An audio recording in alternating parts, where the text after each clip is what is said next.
pastor Fernando, ele falou sobre as bem-aventuranças. Nós passamos então para os estudos das parábolas e a última parábola que nós tivemos foi com o pastor Cleomaci, que foi o final do Sermão do Monte, em Mateus 7. Então, seguindo a lógica, seguindo esse caminho, a gente começou semana passada com o irmão Vinícius, falando sobre sermos sal, e hoje nós vamos falar sobre sermos luz. Então você pode abrir a sua Bíblia em Mateus 5. Mateus 5, nós vamos ler do 14 ao 16.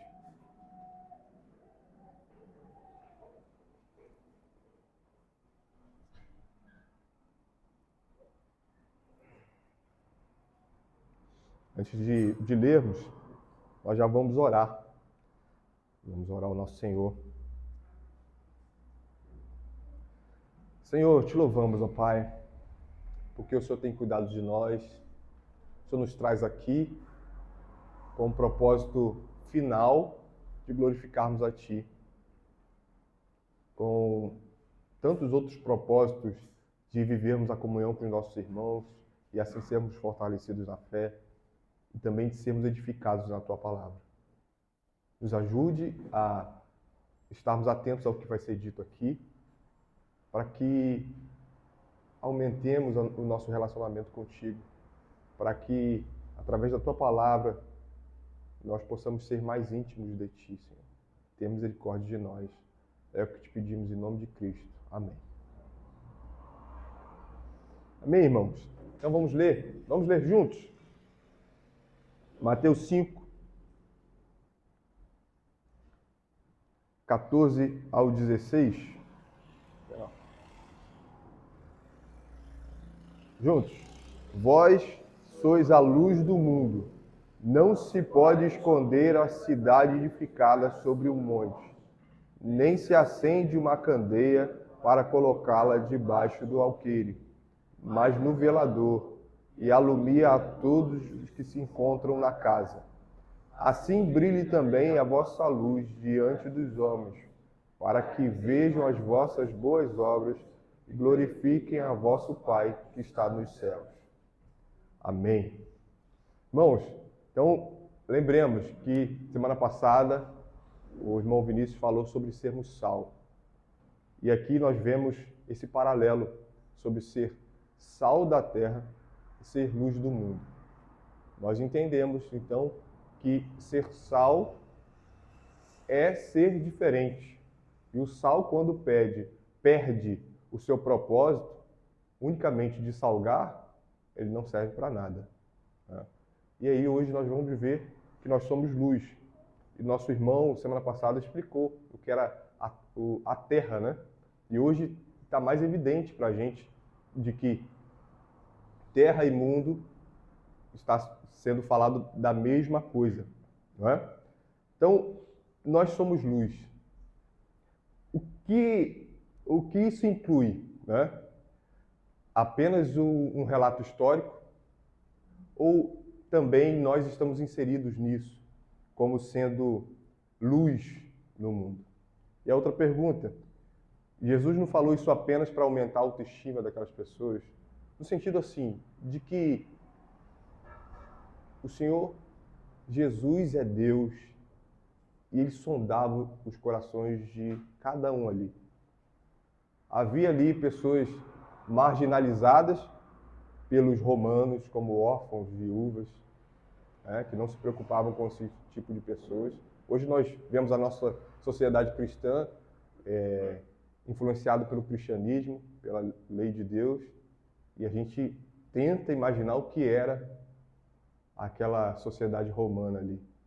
Né?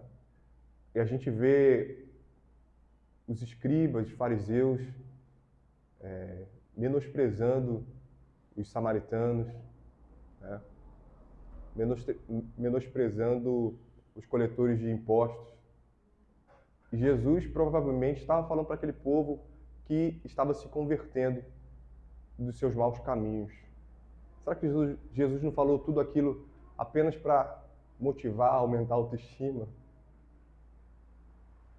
Será? Qual a certeza de que nós temos? E aí a resposta é a mesma. Eu vou pedir um irmão que abra em João 8,12.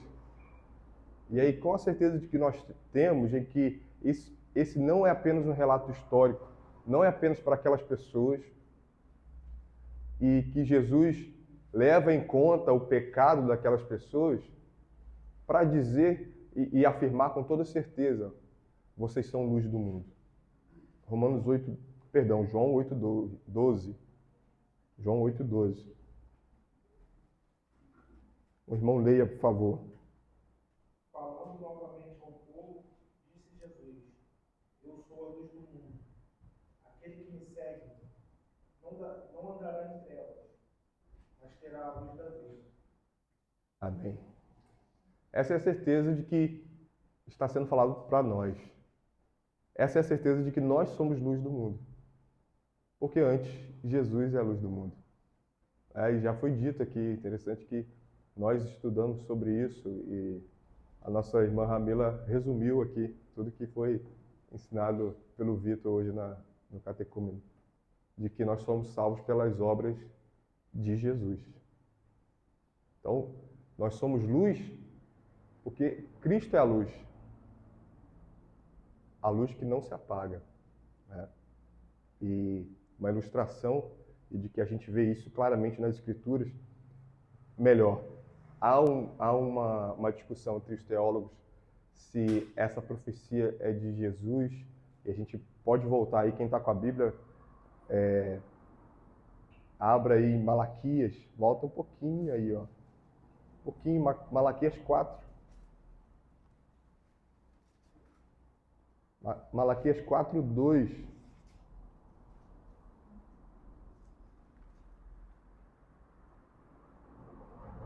Por favor, o irmão leia.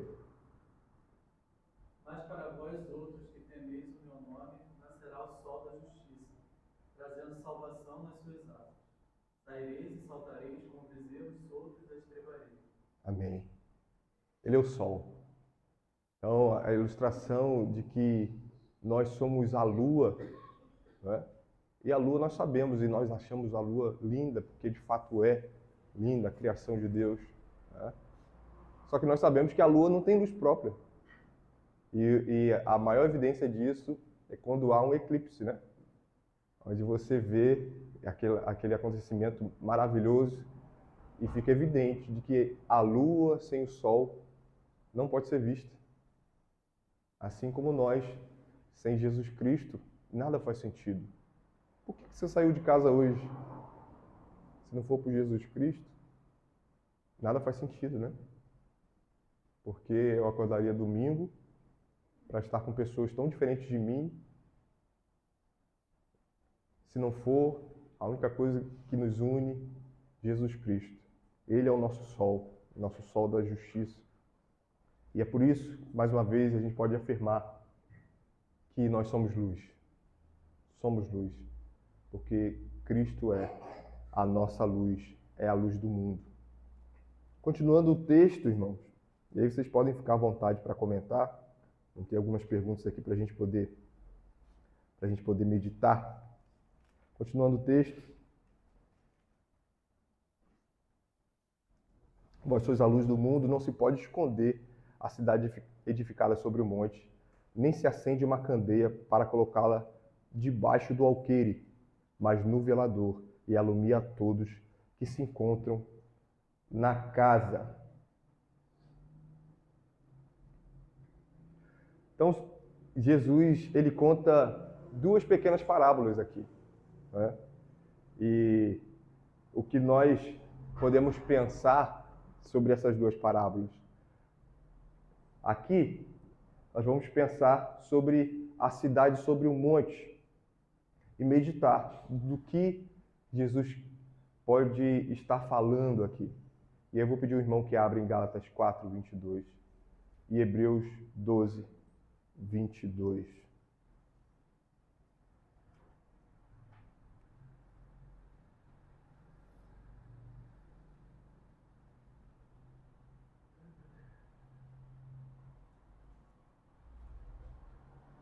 Gálatas 4:26, perdão. Escrevi errado aí. Gálatas 4:26, por favor.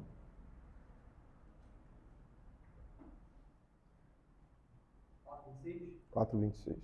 mas Jerusalém lá de cima é livre, a qual é a nossa mãe. E Hebreus 12:22. Mas tens chegado ao Monte Sião e à cidade do Deus vivo, a Jerusalém celestial e a incontáveis sóis de anjos e a universal assembleia. Amém. O monte. Sobre o monte. Joel Bick, comentando esse texto, ele fala que a Igreja de Cristo é a Nova Jerusalém. Não há como você esconder uma cidade onde ela está tão evidente no monte. Como? Como faremos isso? Que estratégia de guerra é essa, esconder numa cidade que está edificada sobre o monte? Você vai ficar em evidência, você vai ser um alvo fácil para o seu adversário. Então, essa é a ilustração que Cristo traz. E aí, a segunda parábola, que é da candeia, a gente tem outros textos nos evangelhos sinóticos aí. Eu vou pedir ao irmão que abra em Marcos 4, 21 a 25. E o outro irmão que abra em Lucas 8, 16 a 18.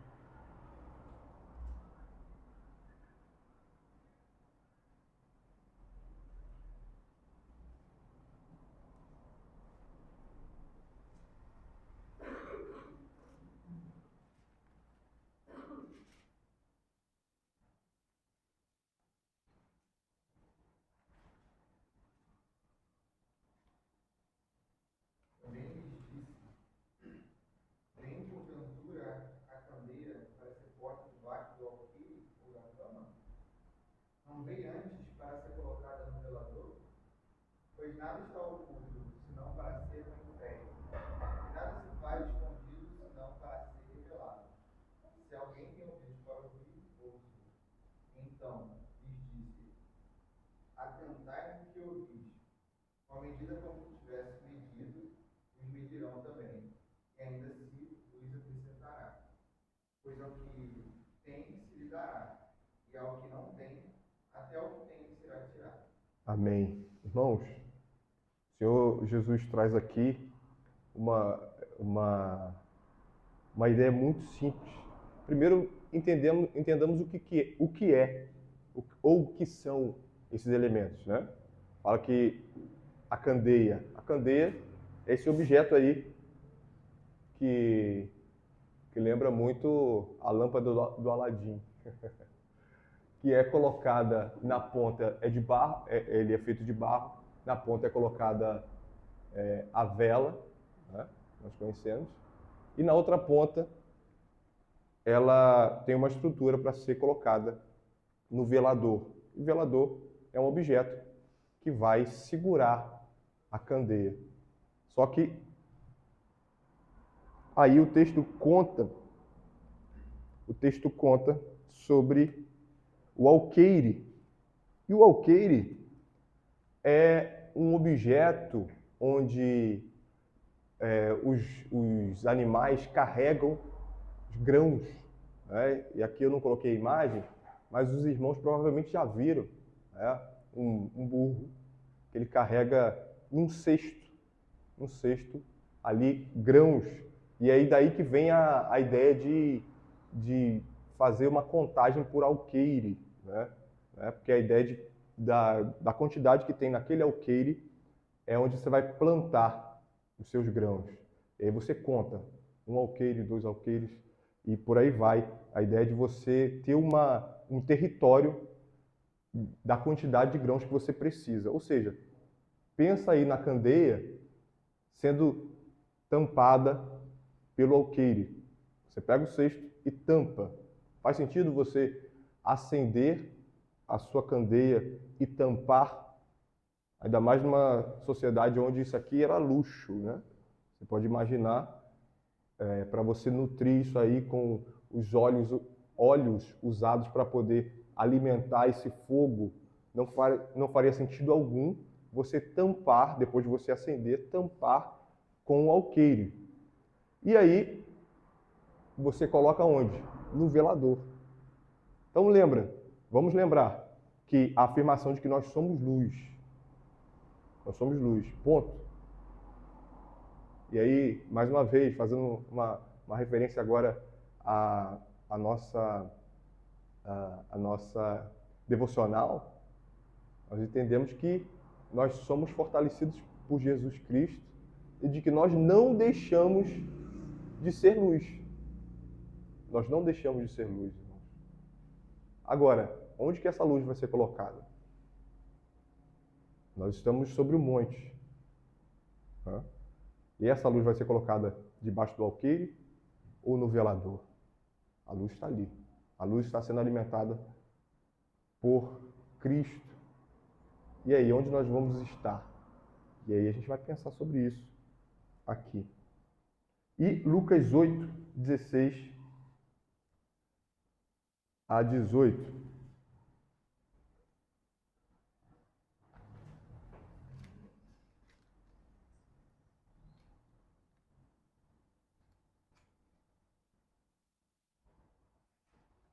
Por favor.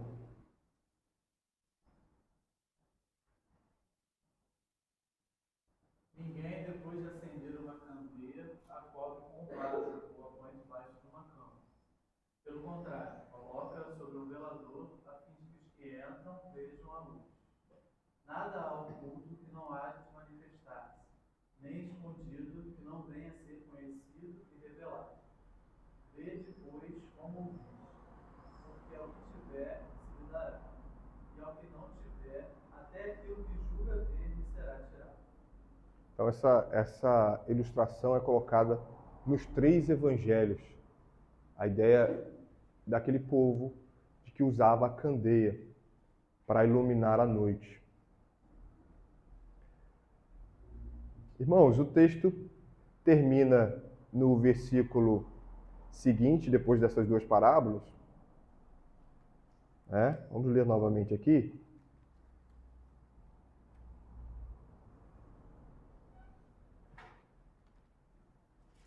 Dizendo: assim brilhe também a vossa luz diante dos homens, para que vejam as vossas boas obras e glorifiquem a vosso Pai que está nos céus. Irmãos, nós entendemos que nós fomos salvos para boas obras. Vou parar de fazer referência ao catecúmeno aqui, tá? Os irmãos que estavam. Porque essa é a evidência de que nós somos salvos, né? De que, de fato, nós fomos salvos para a glória de Deus, como foi dito, mas nós entendemos que esse é o fim último. E há implicações nisso. Então, nós fomos salvos para boas obras. Efésios 2, 10. Então, veja, aí a gente pode já pensar o que o texto nos ensina. E aí eu quero ouvir os irmãos. Isso vai ser essencial para que nós caminhemos a partir daqui, tá bom? Então, o texto é muito simples e muito mais o versículo que nós lemos, o 16, ele traz o assim. Assim brilhe também a vossa luz. Ou seja, foi feita comparação aqui. Nós tivemos 2 parábolas e no versículo 16, Jesus Cristo deixa claro o que ele está querendo dizer. Ok? Então, o que o texto nos ensina? Você pode reler o texto e fazer um breve resumo aí. O que o texto nos ensina sobre ser luz? Mateus 14, 16.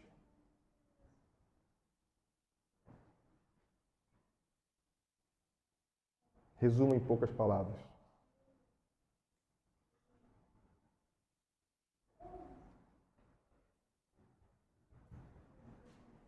Ninguém? Irmãos, o texto traz para a gente, como já foi dito, uma comparação. Nós somos luz, antes de tudo, e Jesus Cristo traz duas ilustrações muito simples. Uma da cidade edificada sobre o monte e outra sobre a candeia que deve ser colocada no velador. No versículo seguinte, o que a gente tem? Jesus deixando evidente: brilhe a vossa luz, vocês são luz. Jesus Cristo confirma que nós somos luz. Brilhe a vossa luz diante dos homens. Aí a gente vai lembrar tanto do estudo passado, onde que fala que nós somos sal da terra, e hoje luz do mundo. Jesus Cristo está falando: assim brilhe também a vossa luz diante dos homens. Luz do mundo, luz dos homens, é o que o texto deixa aqui para a gente. E aí a gente deve deixar essa luz evidente com as nossas boas obras, e que essas pessoas glorifiquem ao nosso Pai que está nos céus. Vamos pensar biblicamente em algumas implicações e a gente entender o porquê, ou melhor, o que o texto nos ensina. Sou um instrumento de Deus para iluminar o mundo com o seu evangelho. Mais uma referência ao catecúmeno? A quarta. O irmão falou que... agora eu já estou confundido, não sei se foi no catecúmeno ou se foi na devocional. O irmão falou que o Senhor, ele colocou os homens como ministros do evangelho, mas ele poderia ter colocado os anjos, né? O Senhor colocou a nós como ministros do evangelho, né? Nós devemos pregar o evangelho, né? Por que há a necessidade? O Senhor assim o quis, de que nós pregássemos o evangelho. Segunda coisa que o texto nos ensina: tenho uma responsabilidade e um privilégio de ser sal e luz na terra. Aí Mateus 5,13 está em cima aí, né? Que nós aprendemos semana passada. Vós sois sal da terra. Não se pode, vós sois sal da terra, ora, se o sal vier a ser insípido, como lhe restaurar o sabor? Para nada mais presta, senão para, lançado fora, ser pisado pelos homens. Segunda coisa que o texto nos ensina: não posso me conformar com as trevas deste mundo, mas sim brilhar como uma estrela no meio de uma geração corrompida. Por favor, o irmão leia Filipenses 2,15.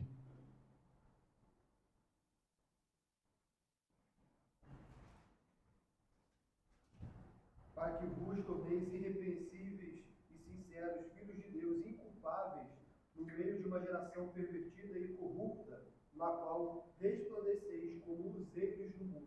Amém. Um texto maravilhoso, onde vai mostrar. Isso deixa muito claro e evidente para nós, como cristãos, no meio do nosso trabalho, por exemplo. Não sei se alguém já chegou para você falou: você não parece que não peca. Eu estou trazendo essa ideia porque uma pessoa muito próxima a mim ouviu isso essa semana e me contou, porque ela teve a oportunidade de pregar o evangelho a primeira vez no trabalho, e foi uma oportunidade que teve depois de 2 meses ali, e que pôde falar de Jesus Cristo e trazer algumas implicações do evangelho para a vida. Essa é uma oportunidade maravilhosa. Quando você tem aquela oportunidade, é agora, não é? Onde você muitas vezes tenta achar a melhor oportunidade, mas você tem que buscar a coragem e lembrar do porquê você foi salvo, né? E essa ideia de sermos luzeiros no meio de uma geração corrompida é o que o Senhor nos chama para fazer.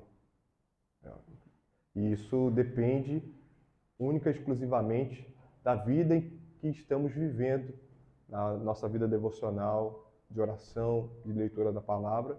É isso que nos diferencia do mundo. A nossa devoção a Deus. Por quê? Porque ainda somos pecadores. Assim como os ímpios, porém, somos regenerados. E agora nós, piedosos que devemos ser, nós temos relacionamento com Deus. E isso nos diferencia do mundo. Então, alguém pode te perguntar, oh, você não brinca, ou melhor, você não peca, parece que não peca, né? Mas você sabe muito bem. E a pessoa deve ser levada a saber que você peca. Ela precisa saber que a sua vida está escondida em Jesus Cristo. Ela precisa entender, não, peraí, não é assim que funciona. Não é assim que funciona. Ok? A pessoa, para ser salva, o que é que ela precisa? Ela precisa cumprir toda a lei de Deus, não a partir de hoje até a sua morte. Desde o dia que nasceu, até o dia que morreu, né? O Paul Washer fala sobre isso. E aí já é impossível, né? Que você já nasceu. Ou seja, o nosso luzeiro brilha por causa de Jesus, como nós já vimos aqui.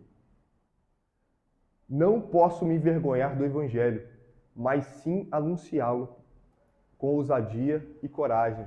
Romanos 1,16, por favor. Porquanto não me envergonho do Evangelho, porque é o poder de Deus para a salvação de todo aquele que nele crê. Primeiro do judeu, assim como do grego. Amém, irmão. Obrigado. Esse é o texto, é um texto muito conhecido por nós, né? Onde deixa claro a ideia de vergonha. Sabe quando você tem essa oportunidade, você simplesmente está com vergonha de fazer. Você está se envergonhando do Evangelho. Tem que colocar peso nessa vergonha sua. É necessário, porque a próxima vez que acontecer, você precisa lembrar, eu não me envergonho do Evangelho. Isso é essencial. Porque se a gente simplesmente acha que eu só perdi uma oportunidade, eu vou ter outra, amém. Mas você precisa lembrar que você se envergonhou do Evangelho. Você teve a oportunidade que você tanto pede para ter e você não aproveitou. Por conta da sua vergonha ao Evangelho. Não posso viver para mim mesmo, mas sim para a glória de Deus. 1 Coríntios 10, 31, por favor.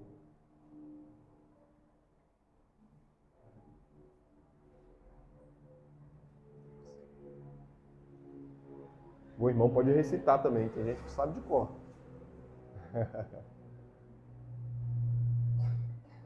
Assim, seja comendo, seja bebendo, seja fazendo qualquer outra coisa, fazei tudo para a glória de Deus.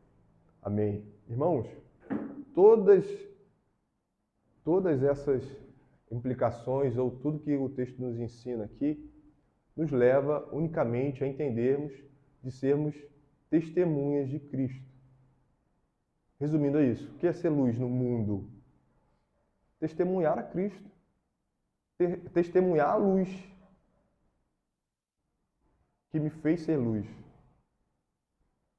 Lembrarmos da necessidade de que temos e de que nós somos pecadores, nós somos aqueles mendigos que chamam outros mendigos para dizer onde tem pão, né? Isso mostra a evidência ou a necessidade de pregarmos o Evangelho. Agora, o que o texto me leva a fazer? Você vê que a gente tem aqui, voltar aqui. O que o texto nos ensina a sermos instrumentos de Deus, nos ensina a termos responsabilidade e lembrarmos que é um privilégio sermos sal e luz. Isso é maravilhoso, né? Isso deve evidenciar a nossa alegria pela salvação. Nos ensina que nós não devemos nos conformar com esse mundo. Nos ensina a não nos envergonharmos do Evangelho. Nos ensina que devemos viver para a glória de Deus. Agora, o que o texto me leva a fazer? A prática disso. Não somos só ouvintes, mas praticantes. E aí eu já vou colocar aqui algumas respostas, se os irmãos podem contribuir tanto estendendo aqui essas respostas, comentando em cima, tanto trazendo mais algumas aplicações para a gente pensar. Então, o que o texto me leva a fazer? Eu preciso buscar a Deus e a sua palavra, pois eles são a fonte da minha luz. Salmo 119, 105.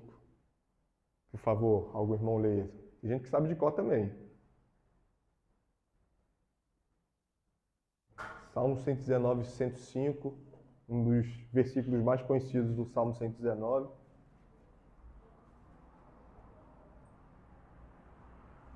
Lâmpada para os meus pés é a tua palavra, e luz para os meus caminhos. Amém.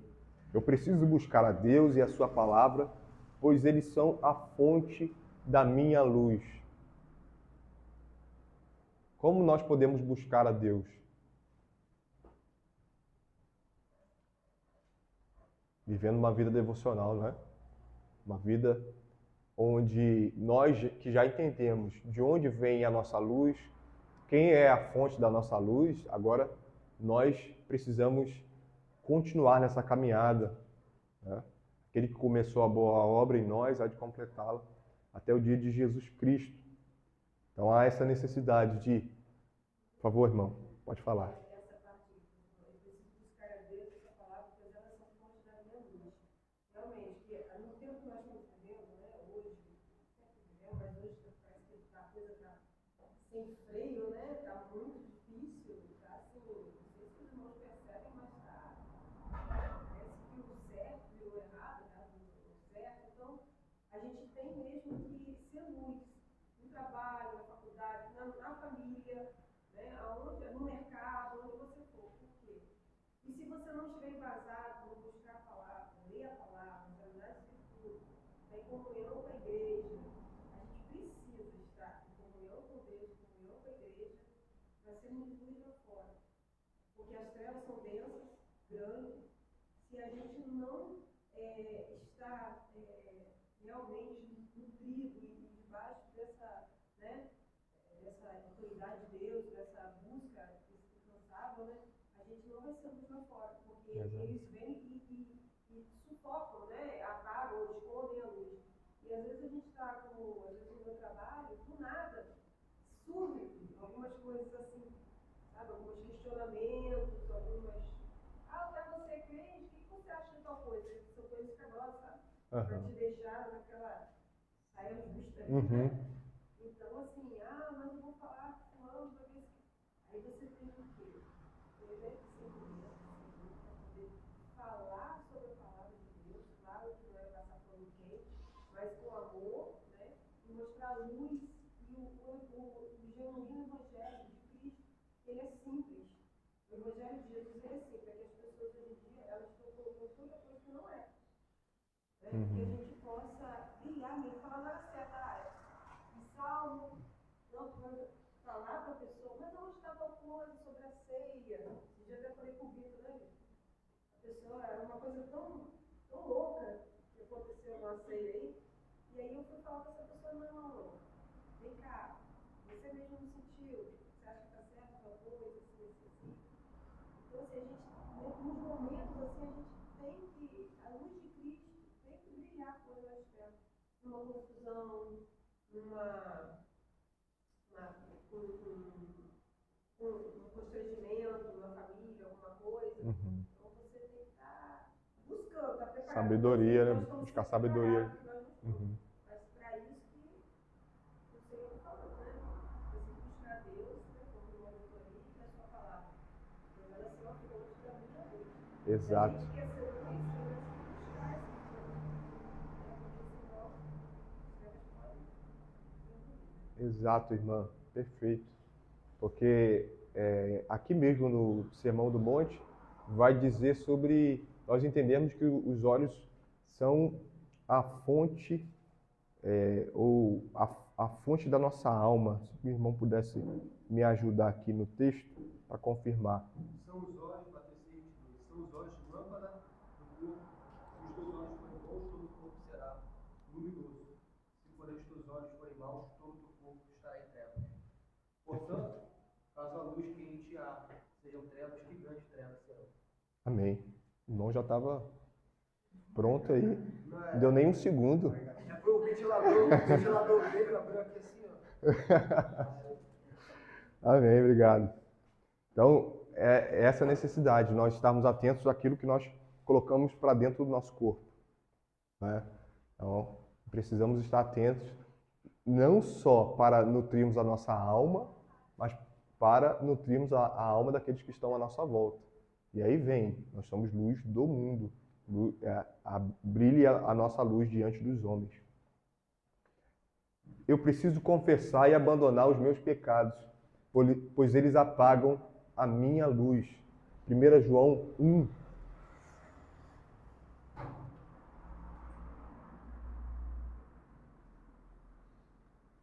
Porém, andarmos na luz como ele está na luz, mantemos comunhão uns com os outros. E o sangue de Jesus, seu Filho, nos purifica de todo pecado. Se dissermos que não temos pecado nenhum, a nós mesmos nos enganamos e a verdade não está em nós. Se confessarmos os nossos pecados, ele é fiel e justo para nos perdoar os pecados e nos purificar de toda injustiça. Amém, irmão. Amém. O que nós temos é de que nós vimos aí no primeiro ponto, de que onde há conhecimento, mas não há o abandono do pecado, do perfeito entendimento do que é aquilo. Nós entendemos que quando lemos a palavra de Deus e necessitamos ler com reverência, se assim fizermos, o que vai acontecer é o abandono do pecado. Muitos têm lido a palavra simplesmente para o seu conhecimento e não o desce para o coração. Vivem uma vida onde o que eles ganham é o orgulho de conhecerem muito a palavra. Ficam no ponto 1, onde buscam a Deus, ou melhor, buscam apenas a palavra como um mero texto de conhecimento, de sabedoria, mas não vai haver sabedoria para eles. A sabedoria de Deus nos leva a confessarmos os nossos pecados. Se nós lemos isso aí, que nós lemos agora, 1 João, não entendemos, não levamos para a prática, isso não é sabedoria. Sabedoria implica em conhecimento, mais prática, mais vida diária. Eu preciso cultivar uma comunhão com os outros cristãos, pois eles são os meus companheiros de luz.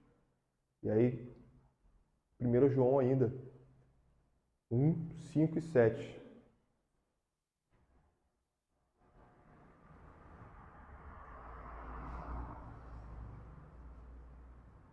Por favor. Pode ler, Gabriel. Ninguém quer ler? A mensagem da parte dele, temos ouvido, e lhes anunciamos é esta: que Deus é luz, e não há nele trevas nenhuma. Se dissermos que mantemos comunhão com ele e andamos nas trevas, mentimos e não praticamos a verdade. Se, porém, andarmos na luz, como ele está na luz, mantemos comunhão uns com os outros, e o sangue de Jesus, seu Filho, nos purifica de todo pecado. Amém. Então é um texto claríssimo sobre a necessidade de congregarmos, para que nós tenhamos comunhão uns com os outros, né? A necessidade de termos comunhão uns com os outros. Assim permanecemos na luz. O Senhor nos chama, e o resumo dos 10 mandamentos nos mostra isso. Nos chama para nós vivermos para a glória de Deus, onde o Senhor Deus está acima de todas as coisas, e devemos amar o próximo como a nós mesmos. Essa demonstração fica evidente na Igreja de Cristo. Então, 1 João 1, 7 deixa isso muito claro, da necessidade de comunhão. É isso que estamos aqui fazendo. Eu preciso testemunhar de Jesus para as pessoas ao meu redor, pois elas precisam da minha luz. Você vê que no tópico anterior a gente falou de cristãos. E agora a gente está falando de não cristãos, de ímpios. Marcos 16, 15, por favor.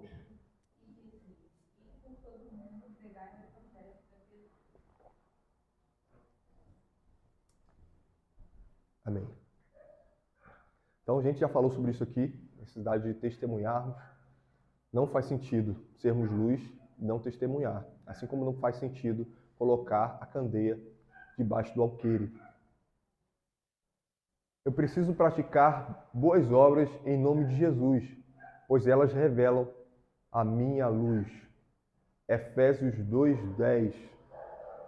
Porque somos criação de Deus, realizada em Cristo Jesus para fazermos boas obras, as quais Deus preparou de antemão para que nós as praticássemos.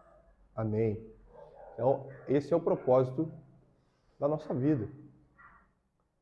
Precisamos fazer boas obras. Você vê que o texto não fala, nós fomos salvos pela graça mediante a fé, isso não vem de vós, é dom de Deus, não de obras, para que ninguém se glorie, pois somos feitura dele, criados em Cristo Jesus para boas obras. Não falou de céu. Não falou de céu. Você vê que o que Paulo quer trazer aqui é evidência de que nós fomos salvos, é de que nós fazemos e praticamos boas obras. Fomos salvos para isso. Não simplesmente para irmos ao céu. Até porque se você deseja o céu, e muitas pessoas desejam o céu, mas não desejam Cristo, não faz sentido algum. E é assim que as pessoas têm vivido. E a gente tem que sondar o nosso coração para ver o que a gente quer a partir da salvação. É simplesmente nos livrarmos do inferno ou nós queremos Cristo? E se queremos Cristo, nós vamos praticar boas obras. Foi dito aqui mais cedo sobre o argumento de que muitas pessoas levantam. Ah, mas se eu sou salvo pela graça, então eu posso fazer, posso viver a vida que eu quiser. O texto lido responde isso. Eu fui salvo pela graça para boas obras. E eu vou fazer isso por amor a Cristo. E não por medo do inferno, simplesmente, meramente. Por amor a Cristo. Não pelo meu desejo de ir ao céu, não importando o que tem lá. Um céu onde as pessoas querem simplesmente livrar a própria carne.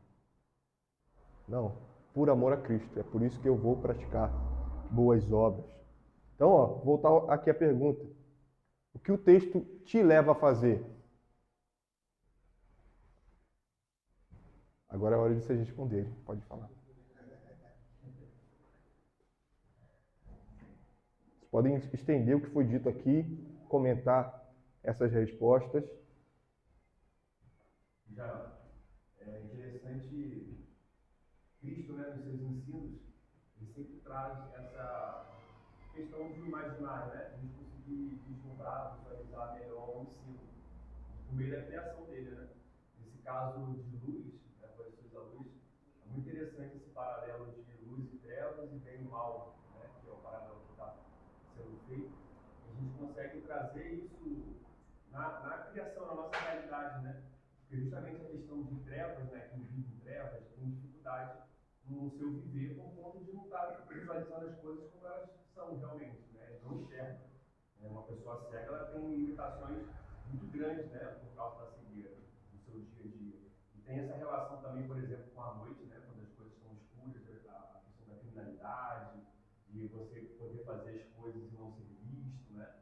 E você vê esse paralelo com a luz que é o bem, né? Então, justamente quando as coisas estão claras, você consegue enxergar elas como elas realmente são, né? E você vê esse paralelo nas escrituras com a questão do conhecimento, da verdade, né? A luz, então, quem está na luz realmente enxerga as coisas como ela realmente é. Você vê também o paralelo de luz com sombra, né? Que as coisas do Antigo Testamento são sombra, porque Cristo, a luz projeta, né? Nesse contexto, projeta em Cristo, e a sombra que é feito são as coisas da lei cerimonial, né? Que não são verdade, mas apontam para Cristo, onde a luz realmente vem. Então, é muito interessante esse paralelo que é traçado, porque isso nos leva a conseguir criar esse imaginário e nos levar ao sentido que você botou aí da pergunta, né? O que te leva a fazer diante desse conhecimento.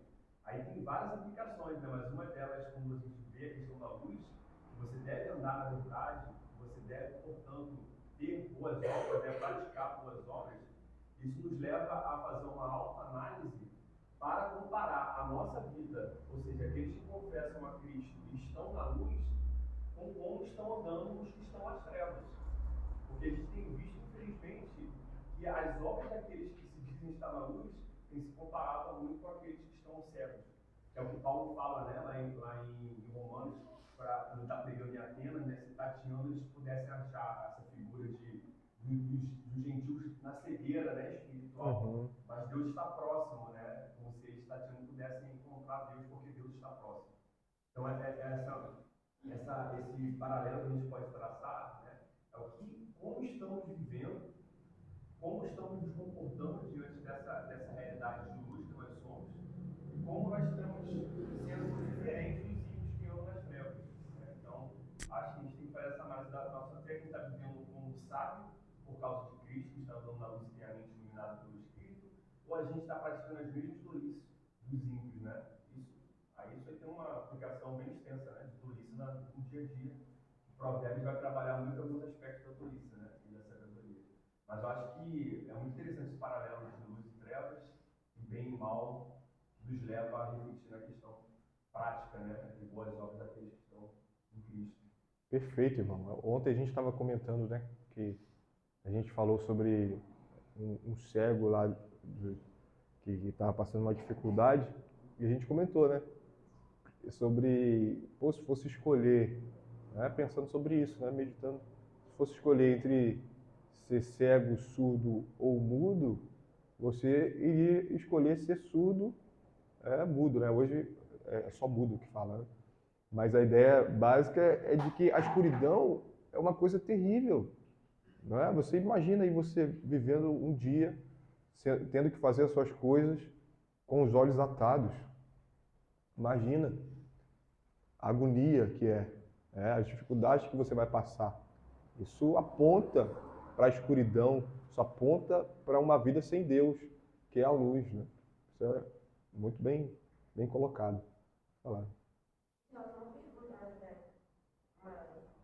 Quando Cristo disse isso aos discípulos, era uma promessa, porque isso viria com a obra dele na cruz, porque no Antigo Testamento, a luz é sempre referida a Deus.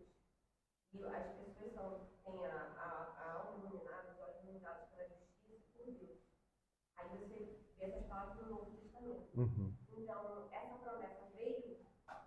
Eu estava pensando sobre isso, né? Pode continuar. Vai ter. Não, é principalmente isso, porque aí eu me sinto privilegiada. Eu vou antes. Como é que é? Essa é a minha pergunta.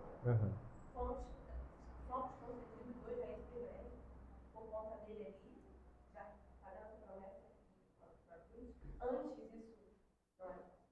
Você vê que eu na caminhada cristã, né, já pensei sobre isso, né?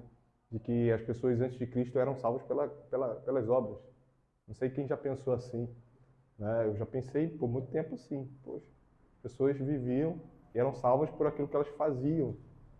Mas isso era impossível. Depois que nós entendemos a doutrina do pecado original, nós entendemos que isso era impossível. Então, se as pessoas não colocavam a sua fé no Messias que viria, elas não poderiam se salvar. Então, não mudou nada nesse sentido. Não mudou nada. A fé é em Cristo, no Messias Salvador que viria. E nós hoje cremos no Messias que veio e que morreu, que pagou o preço no nosso lugar, né? Então, é interessante como surge a ideia de cristãos, né? De que nós somos pequenos cristos, o que começou como um termo pejorativo no primeiro século, aponta para a ideia de que nós somos filhos de Deus. Filhos de Deus, só que adotados. Porque o único filho é Jesus. E é por isso que nós entendemos que nossa vida está escondida em Jesus Cristo. Nós aprendemos isso em Colossenses, recentemente, o último texto, o último livro exposto aqui na congregação, nos cultos. Colossenses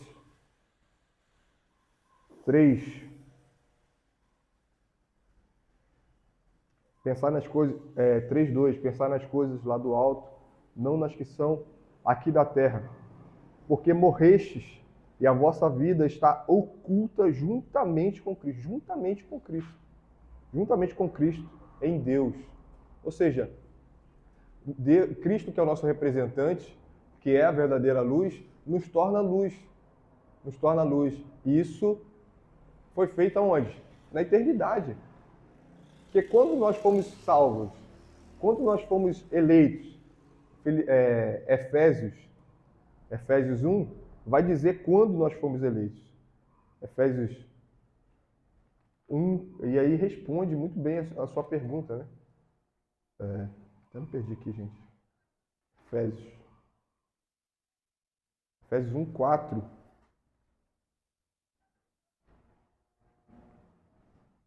Assim como nos escolheu nele antes da fundação do mundo, para sermos santos e irrepreensíveis perante ele e em amor.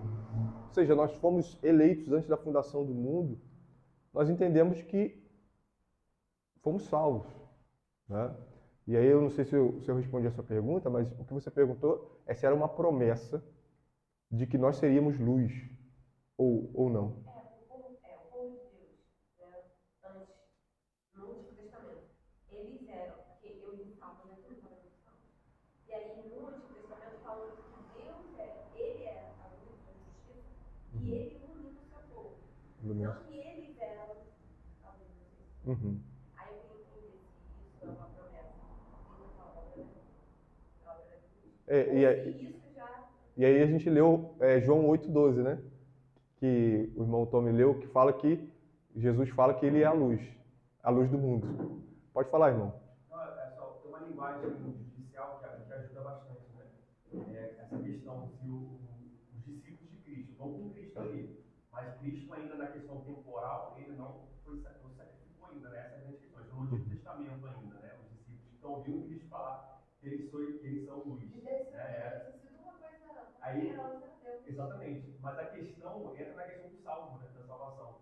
Isso é muito interessante. Essa linguagem judicial, né? Que as escrituras colocam, o Paulo vai trabalhar muito, que tanto os do Antigo Testamento, isso inclui os discípulos aí naquele momento ainda do sacrifício de Cristo, como nós também, digamos assim, parafraseando a questão da salvação, nós não somos luz em nós mesmos, intrinsecamente, né? Há uma imputação, assim como nós não somos justos, né? Nós também não somos luz intrinsecamente. Há uma imputação, uma declaração de Deus, que aqueles que foram redimidos por Cristo, eles são luz, eles são salvos. E como quem está no Antigo Testamento como eles, é baseado, como você falou, na promessa, né? Na promessa. Então essa declaração judicial suspende os efeitos da condenação, digamos assim, e espera um momento, né? A plenitude dos tempos, que a palavra vai falar, quando Cristo encarna, para então toda essa condenação que está suspensa contra os eleitos ser derramada sobre Cristo, né? Que é a dupla imputação. A imputação de justiça aos não justos e a imputação de pecado àquele que não tem pecado, que é Cristo, né? Então você tem essa suspensão da questão temporal, da cronologia, né? Para derramar sobre Cristo, né? Então eles já eram luz com base nessa imputação. Isso. Né? Que seria derramada em Cristo logo ali, né? No caso dos discípulos. Amém. Perfeito. Então, irmã, tá certo. A ideia de que do já e ainda não, né? Do já fomos declarados, e aí lemos isso em Romanos 8:30, 28-30, que nós somos declarados justos pela obra de Cristo, e de que o texto vai dizer que nós fomos glorificados. O texto vai dizer que nós fomos glorificados. Está no passado. Né? Esse já ainda não, é porque Deus está fora do nosso tempo, né? Desse tempo limitado a dias e horas. Mas alguém, irmãos? Acho interessante quando a palavra, né, aqui diz: não se pode esconder a cidade edificada sobre o monte, aí é aquela pergunta que você faz no slide anterior, né, sobre o que o texto me leva, o que o texto ensina, o que o texto me leva a fazer também. É muito interessante quando a gente pensa a questão da cidade, que nos está chamando para nós sermos luz em todo momento, né? Então, o que você imagina na cidade? A cidade é a vida ordinária. E sempre quando a gente pensa em luz, às vezes, e esse é um dos objetivos, né? A gente sempre pensa em momentos específicos do dia. Né? Em momentos específicos você está na igreja, em momentos específicos você está evangelizando, em momentos específicos. Mas quando a gente está, como você disse, uma amplitude, né? Uma gama de coisas, quando o texto fala que vós sois cidade edificada, está dizendo que todo o nosso comportamento diante dos homens tem que ser um comportamento de luz. Então, no momento em que a gente pega um Uber, a gente tem que se comportar no Uber diferente de como o ímpio se comporta no Uber. A gente tem que se comportar no ônibus diferente de como o ímpio se comporta no ônibus. Nós devemos dirigir de maneira diferente como o ímpio dirige. Nós devemos conversar, a nossa conversa ser diferente como o ímpio conversa. Nós devemos ser sempre luz. Né? Então, se luz, né, ela está ligada para se opor às trevas, né? Então é algo que, conectando com o que a Renata está falando, no sentido, no estado das sombras, né? O povo do Antigo Testamento, mesmo estando nas sombras, eles ainda assim, evidenciavam Deus quando eles estavam corretamente alicerçados na lei mosaica. Né? Por quê? Porque eles também eram chamados para ser santos. O povo do Antigo Testamento, Levítico, são chamados para ser santos. E quando Deus fala para você, luz está separado de trevas. Santo significa separado também do mundo. Então, santidade e luz são dois termos que são intercambiáveis. Não tem como ser luz sem ser santo. Né? E não tem como ser santo sem ser luz. Então, nesse sentido, quando nós vivemos uma vida de santidade durante 24 horas do nosso dia, automaticamente a gente vai ser luz. Mas a plenitude dos tempos só vem quando Cristo vem, encarna, sacrifica e nos dá o seu Espírito Santo. Aí vem a plenitude dos tempos. Então agora nós temos um privilégio muito superior das pessoas da antiga dispensação, por mais que a essência da fé fosse sempre a mesma. E os cristãos, tanto do Novo Testamento, como os cristãos do Antigo Testamento, no sentido que eles apontavam, eles criam que Cristo que haveria de vir, todos eles deveriam viver uma vida em santidade 24 horas por dia. Serem luz 24 horas por dia. Por quê? Porque uma cidade, ela é viva 24 horas por dia. Amém. Pode falar. Pode falar. Mas, Vitor, essa diferença que eles faziam lá, eles proporcionavam o que a gente pode fazer no Evangelho. Porque, digo assim, nós fazemos a diferença, pregamos, e através do Espírito as pessoas são convencidas de viver de Deus. Na época, o povo, era aquele povo, mas aquilo não se estendia. Correto? O povo ele caminhava, eles refletiam a luz do próprio Deus deles, quando eles caminhavam, mas eles sendo assim, eles naquele tempo faziam a diferença que a gente faz hoje. As práticas. Porque o gentil já. Não, foi outra passagem mesmo. A diferença, tem uma diferença. Isso vai ser entrado mais no estudo seguinte. Estrangeiros, né? Não pensei que veio a ali vai fazer esse intercâmbio. Mas a diferença, né, já pode perguntar, a diferença é no sentido de que a gente vê no pacto, a distinção é da administração do pacto, mas a essência do pacto é sempre a mesma. Então, a administração do pacto da graça no Antigo Testamento era de uma maneira de sombras, era cordeiro ser imolado, era lei cerimonial, lei civil. Agora, como o cordeiro pascual eterno veio e morreu, não precisa mais disso. Mas a salvação também é diferente na administração. Na administração do Antigo Testamento, as pessoas tinham que vir para Israel e serem salvas. Mas existia salvação de gentil. Nós temos Raabe, nós temos a própria Ruth, nós temos outros personagens que iam para Israel para serem salvos. Tem ordenanças, né? Dizendo para acolher estrangeiros, né? Isso aí, obrigado. Nós temos lei no Pentateuco sobre tratar o estrangeiro como se fosse um da terra. Não podia fazer acepção de pessoas. A diferença, é claro, está na eficácia, né? No sentido de que agora, como a plenitude dos tempos chegou, então a eficácia desse reino de Deus agora ele vai se espalhar para todas as nações, não tem mais uma nação só. Então aí o que você disse, né? A cidade é celestial, a Jerusalém celestial, no qual tem judeu, tem grego, tem brasileiro, tem americano, tem todo mundo. A gente não se reúne mais em um só lugar. Né? É a nova. Isso, no antes não tinha o ID. Tinha o vídeo.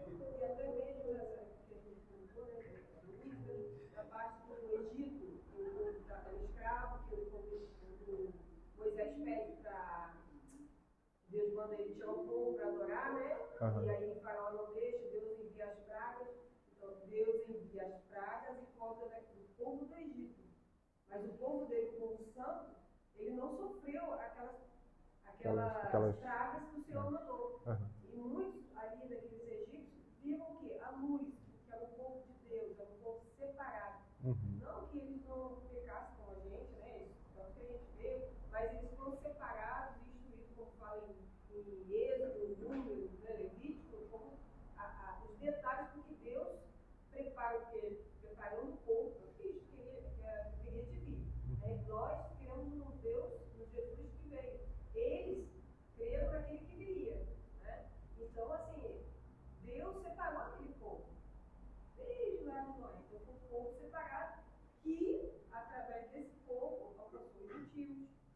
Creio que os egípcios também viram Aham. Deus naquele povo, né, incorporaram alguns daqueles homens. Então, assim, É igual, por exemplo, como que hoje a